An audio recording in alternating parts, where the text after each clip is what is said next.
Welcome to Garden Wise Adventures. My name is Malie, and today we're going to start a series that I've done for the past 2 years. Again, this is for 2026, and the series is What's Blooming in My Water Efficient Garden. Now we're in the second week of March, and it is absolutely glorious today. We've had an extremely warm, extremely dry year. I live in Utah Zone 6/7. And the bulbs are starting to bloom a little early. Now when I do this series, before I show you what's blooming right now, I show you what bloomed in the past month. Now because this is March and not a lot was blooming in February, I'm going to show you what bloomed every month last year. Now I pair this with my Plant of the Week videos. Last year I focused on water efficient blooming perennials, and I'll link that playlist up above. So if you have any questions about any of the flowers that I show in this video, definitely reference that playlist because there was probably a video on it. Now this year I've already done several videos on drought tolerant grasses. Now I am not going to continue the drought tolerant grasses until we see more of them, because all the ones that I did a video on you can actually see in the landscape. The rest of them we need to wait until they start growing. So I'm going to start this next season's Plant of the Week series with flowering and water efficient shrubs, and I have several of those on my property. So Wednesday's video, which Wednesdays are usually my Plant of the Week videos, that's going to start with viburnums, specifically the pink dawn viburnum, which is the one I have on my property. So before we get into what's blooming right now, let's show you what bloomed every month last year.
Now for some reason I always choose to start these videos on the south side of my property, and we're going to do that yet again. I guess it makes sense to just go through it area by area, and let's show you the bulbs that are blooming. Now throughout the years I have planted quite a few different bulbs, and I just add more and more every year, and I'll show you what I added this year. But one of the first things that I wanted to plant was the crocuses. There's some crocuses right there, and then we've got rock iris. They're some of the earliest blooming plants on my property. And we've got a whole bunch of different colors. Now rock iris and crocus come in many different varieties. They have several different bloom times, except for the rock iris. They all seem to bloom at the same time. But there are different crocuses that seem to bloom at different times.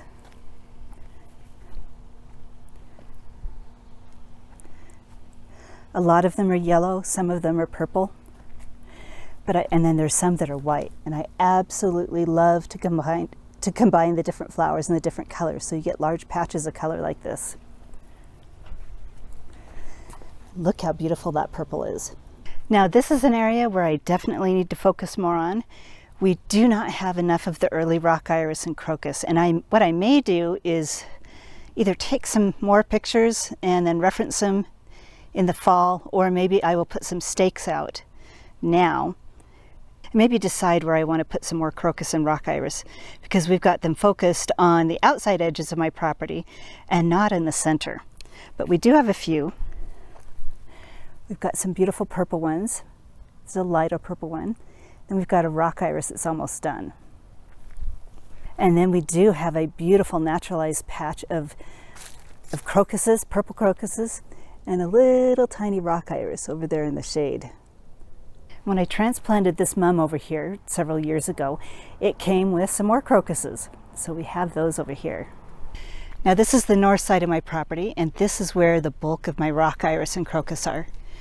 So you can see a really beautiful naturalized patch right here with several different colors. Some through there. If we go up in here, these are some of the first crocus that I planted ever. These were planted way back in, I think, 2010. So they do last quite a while. Here's another patch of rock iris that's just about done blooming. And then we've got some more along the edge. And I absolutely love having blooms come this early because it gets me ready for spring. Makes me want to start planting again. And look how gorgeous these are. Now rock iris and crocus are very easy to grow. You just plant the bulbs in the fall, give them a little bit of fertilizer then, and then they will come up in the spring. They'll, like I said, they're one of the first flowers to come up in the spring, and they don't really honestly care how cold it gets.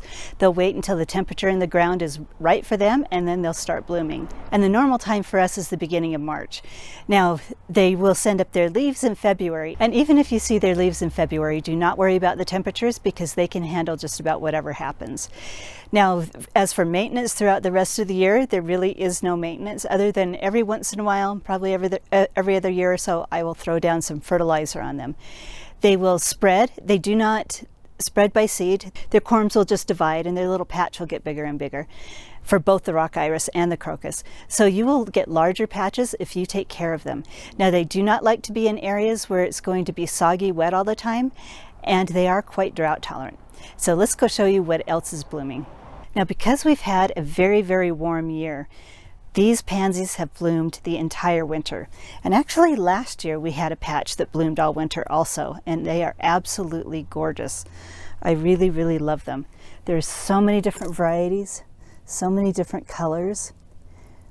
This is a new one that I just planted. These are called Frizzle Sizzle.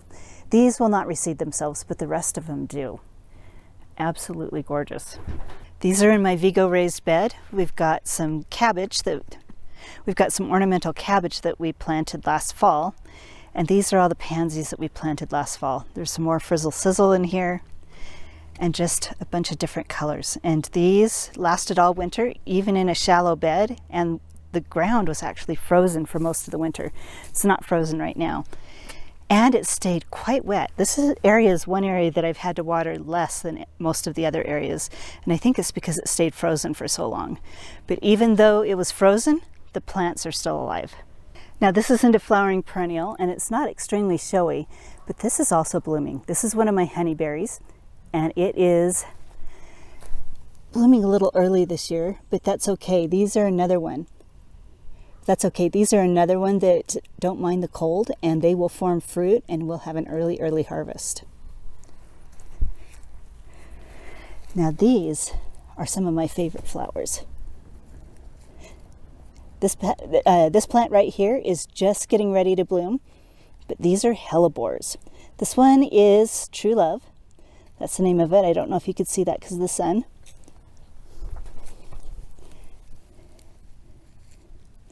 This one right here is Red Sapphire, and it's already blooming. Look how beautiful that is. Now the only thing that I'm finding about most hellebores is they like to face their flowers down, but they are still gorgeous and I love them. We have 3 more varieties over here. Look how beautiful that is. Let's see if you can see this one also. Gorgeous. This one right here.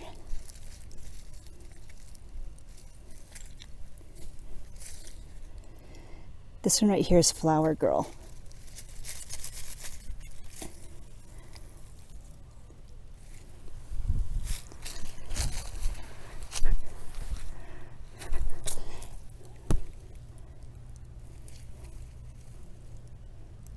Look how beautiful that is. I absolutely love hellebores.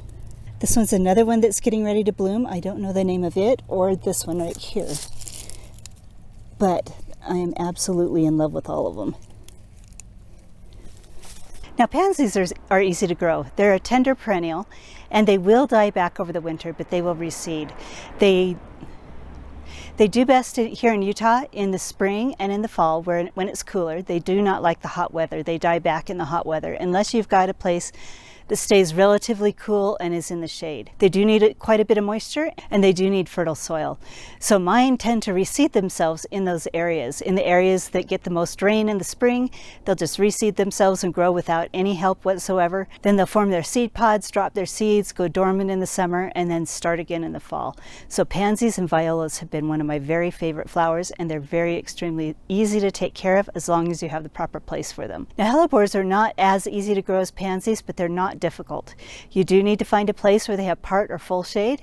They do need to have fertile soil and they do need to stay moist. I actually have to go hand water mine 3 times a week throughout the year, other than in the winter when we do get the natural precipitation, for them to thrive. And I need to fertilize them more often than some of my other flowers. Their foliage is evergreen. I just cut last year's foliage back a week ago and this year's foliage is starting to form along with the flowers. So those are the flowers that are blooming this early in the year. But let's talk a little bit more. Do you know what? I just glanced over and saw my first daffodil. This is probably one of the earliest times we've had daffodils. Let's go look at that. So daffodils are not a February flower, they're more of a March flower, and this is the earliest in March we've ever seen them. So let's go look at that. And then we'll talk more about plants that give you color and texture in the winter that don't have flowers. So let's go look at my daffodils because that just made me extremely happy. So look at this. These are my King Henry daffodils, I think, or they're Carlston. I can't remember their name exactly. But these are always my earliest daffodils and I love them. And then look down here. Let's see if I can give you a closer shot. I think you more call these narcissus than daffodils, I'm not sure. But look how sweet these are. They are so sweet and so little, and I have not seen these bloom this early either. Now daffodils are going to be featured in my March is What's Blooming in my Water Efficient Garden video. So we're not going to go over daffodils right now, but I just wanted to show you those because they made me so happy.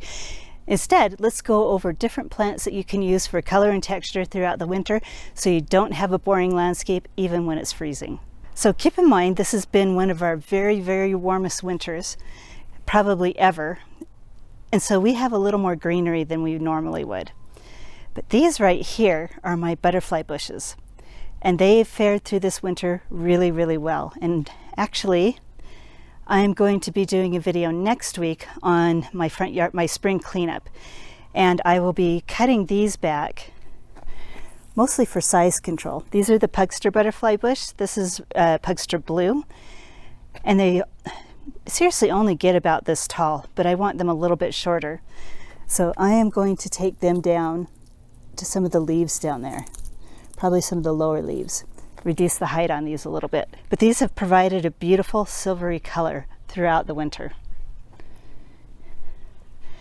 The grassy texture down here is a surprise for probably everybody. These were my saffron crocuses. They bloomed last November, and they've just given this gorgeous green grassy texture all throughout the winter. Now, let's get rid of this. This is a tumbleweed. But the saffron crocus foliage is fully cold tolerant, and they're absolutely beautiful. Now, another thing that gives color and texture in the winter are your shrubs that are fully dormant, that have really beautiful branch structures. This one is my chase tree. We also have an autumn jubilee 9-bark. And 9-barks, if you let them get older and don't prune them back really heavily, you can get some really excellent branch texture to them. This is why they're called 9-bark. This is a ground cover that's evergreen, so I like to find as many plants as I can that stay evergreen in this area. This is Pentalobus rubrum, and this is a creeping raspberry. This one has never fruited for me, but it does give inconspicuous flowers in the spring. We've got our little tiny Golden Falls redbud. It's not quite ready to bloom yet, but you're seeing little tiny thoughts of buds. These buds will swell a little bit more near April. So this blooms probably the end of March, the beginning of April. It's not quite ready yet. And we've also got my figs and my black tower elderberry that give some structure. Another necessity if you actually want evergreen color are the evergreen trees, the coniferous trees.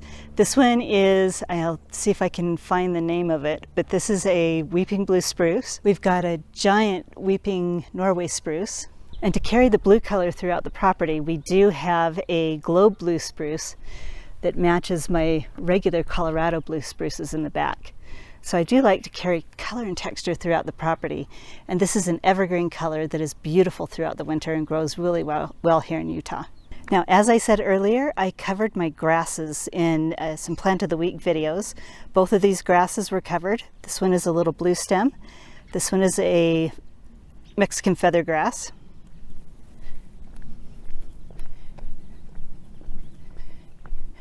We've also got some Overdam feather reed grass. These are blue oak grass, and these right here are blue oak grass. And next week when I do my video on maintenance, I'll show you how I rake the brown out of them and then just expose the beautiful steel blue color in them. And then we also have the blue fescue. Another one that adds beautiful color and texture and is extremely cold hardy. There's actually two of them right here just side by side. This one is a partridge feather. I absolutely love it. In midsummer, it gives really cute little yellow button flowers, but I like it mostly for the texture, and it stays this color all year round.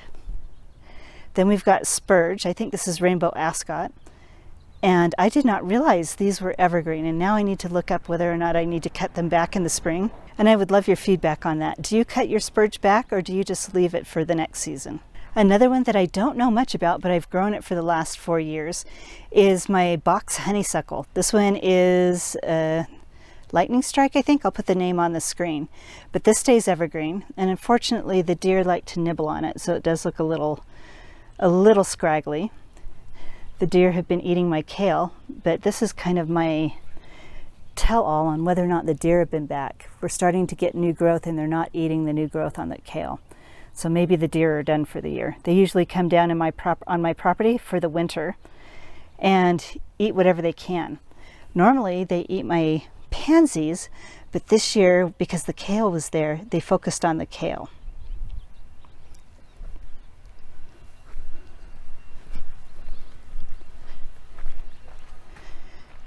Another evergreen perennial that I absolutely love is germander. This stays beautiful all year round, and in the spring it has beautiful pink flowers. Very easy to care for and very drought tolerant. And then lavender. Lavender, most people grow it for the beautiful flowers midsummer, but I absolutely love the color and texture it gives in the winter. They stay ever silver. I guess we wouldn't call these green, but they stay evergreen here over the winter. along with this pine leaf penstemon. The pine leaf penstemon also does not lose all its leaves or die back over the winter.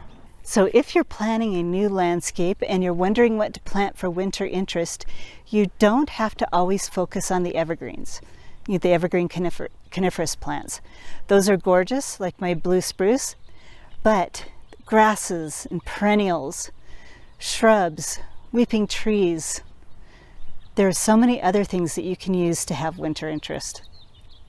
Now, if you're wanting to know more about the flowering perennials that we talked about, like I said, I have a playlist of water-efficient flowering perennials. I also did a few videos on drought-tolerant grasses. My Plant of the Week videos for this year are going to focus on water-efficient shrubs. So I definitely would love to see you come back and watch those. And then let me know what your favorite shrubs are, and if there are any that are water-efficient, that grow in the West and in arid climates that you would like to see me feature. So hopefully this video has been helpful for you. If it has been helpful, I hope you like, subscribe, share it with your friends, and go have a wonderful garden adventure.